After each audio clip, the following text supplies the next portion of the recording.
ઉદ્ઘાટન થયું છે। ગુજરાત પ્રવાસન વિભાગ આંતરરાષ્ટ્રીય કાઇટિસને ગુજરાતના અલગ અલગ પ્રવાસન સ્થળો પર લઈ જાય છે। કેવી રીતે આખું આયોજન છે, કેટલા કાઇટિસ આવ્યા? સૌથી પહેલા ઉત્તરાયણની બધાને ખૂબ ખૂબ શુભેચ્છા પાઠવું છું। દર વર્ષની જેમ આપણા આદરણીય વડાપ્રધાન અને તત્કાલીન મુખ્યમંત્રી શ્રી નરેન્દ્રભાઈ મોદી સાહેબે આંતરરાષ્ટ્રીય પતંગ મહોત્સવની જે શુભ શરૂઆત કરાવી હતી, એ દર વર્ષે આ ભવ્ય આયોજન મકર સંક્રાંતિ પર્વ પર આપણે કરવામાં આવે છે। આજે ઉદ્ઘાટન સત્રમાં આપણા રાજ્યના મૃદુ અને મક્કમ મુખ્યમંત્રી શ્રી ભૂપેન્દ્રભાઈ પટેલ સાહેબ, સાંસદશ્રીઓ, ધારાસભ્યશ્રી અને ખૂબ મોટી સંખ્યામાં ખાસ કરીને વિદેશી પ્રતિનિધિઓ, એમ્બેસેડર અને દેશ અને વિદેશમાંથી આવેલા પતંગબાજો, આપણા રાજ્યના અલગ અલગ જિલ્લામાંથી આવેલા પતંગબાજોની ખૂબ મોટી સંખ્યામાં આજે ઉપસ્થિત હતા। દર વર્ષે કંઈ ને કંઈ નવું ઉમેરાતું જાય અને એ રીતે આપણે આ આંતરરાષ્ટ્રીય પતંગ મહોત્સવનું આ વખતનું જે આયોજન છે, એમાં આપણે અહીંયા જુદા જુદા સ્ટોલ પણ ઊભા કરવામાં આવ્યા છે। 12 અને 13 તારીખે સાંસ્કૃતિક કાર્યક્રમો સાંજે રાખવાના છે। આજે અહીંયા આપણે જોઈ રહ્યા છીએ કે હસ્તકલાથી લઈ અને અલગ અલગ જે નાના ખાસ કરીને બહેનો છે એ રોજગારી મેળવી શકે એના માટે જે સ્ટોલ ઊભા કરો, ખાણીપીણીના હોય, હસ્તકલાના હોય, એ અલગ અલગ જે સ્ટોલ અહીં ઊભા કરવામાં આવ્યા છે, એના કારણે સ્થાનિક રોજગારીમાં પણ વધારો થયો છે। આજે ખૂબ આનંદ અને ઉત્સાહ સાથે ઉત્તરાયણનું આ પર્વની આજે અમદાવાદ આપણા રિવરફ્રન્ટ ખાતે આંતરરાષ્ટ્રીય પતંગ મહોત્સવનું ખૂબ ઉત્સાહપૂર્ણ રીતે હમણાં ઉદ્ઘાટન કરવામાં આવ્યું। આ વખતે જે સાંસ્કૃતિક કાર્યક્રમ રજૂ થયો છે, એ પણ અલગ રીતે આપણે જોયું કે ખૂબ સરસ સાંસ્કૃતિક કાર્યક્રમ પણ પ્રસ્તુત કરવામાં આવ્યો।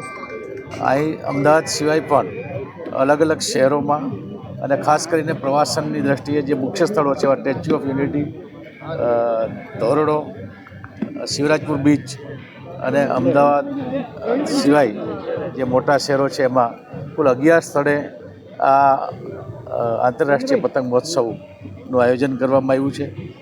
અહીંથી ઘણા બધા જે દેશ અને વિદેશમાંથી આવેલા પતંગબાજો છે એ રાજ્યના પ્રવાસન સ્થળોમાં અને અલગ અલગ શહેરોમાં જે આયોજન છે ત્યાં પણ જતા હોય છે। આજના દિવસે ખૂબ સરસ રીતે આંતરરાષ્ટ્રીય પતંગ મહોત્સવનું આપણે હમણાં જ ઉદ્ઘાટન સત્ર પૂરું કર્યું અને આપણા મુખ્યમંત્રીશ્રીએ અહીંયા વિવિધ જે સ્ટોલો છે એની પણ મુલાકાત લીધી, પતંગબાજોને મળ્યા અને ખૂબ સરસ રીતે કાર્યક્રમ સંપન્ન કરવામાં આવ્યો। અમૃતભાઈ, બીજો પ્રશ્ન છે કે જે કાચની દોરીને લઈને સરકાર તરફથી કહેવામાં આવ્યું છે કે પક્ષીઓ હોય કે સામાન્ય લોકોને પણ ઈજા થતી હોય છે, શું સર્ક્યુલર છે, કઈ રીતે તમે ગુજરાતની જનતાને અપીલ કરો છો? કારણ કે મોટાભાગની દોરીઓ અત્યારે બની ગઈ છે કાચને લઈને, શું હવે નિયમ? ખાસ કરીને ઉત્તરાયણના પર્વમાં જે પતંગ ઉત્સવ છે એ ઉત્સવને ઉમંગ પૂર્વક ઉજવવો જોઈએ, પણ સાથે સાથે જે ખાસ કરીને પક્ષીઓ છે, બોલ પક્ષીઓ, એના માટે આપણું રાજ્ય તો પહેલેથી જ સંવેદનશીલ છે। અહીંયા આપણે આ કરુણા અભિયાનની શરૂઆત 2015થી કરી અને 92% જેટલા જે ઘાયલ પક્ષીઓ થાય છે એને આપણે બચાવી લઈએ છીએ।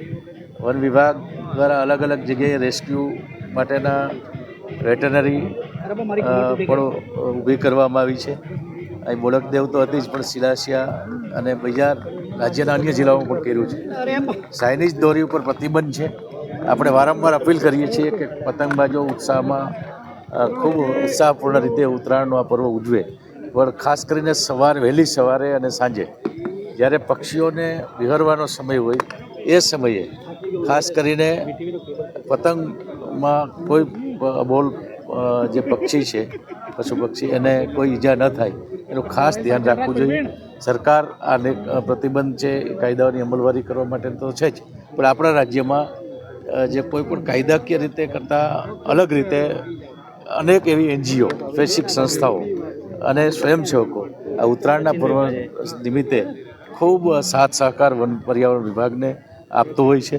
અને આ જે કરુણા અભિયાનની આપણે સરકાર તો અને 13 તારીખે કાર્યક્રમ છે ને 11 થી 20 તારીખ સુધી આપણે આ અભિયાનની અલગ અલગ 2 એની એમ્બ્યુલન્સ જે એના નંબરો પણ જાહેર કરવામાં આવ્યા છે પશુપાલન વિભાગ દ્વારા અને વન વિભાગ દ્વારા. એટલે મનુભાઈ, કાચની દોરો જે કાચ હવે યુઝ નહીં કરી શકે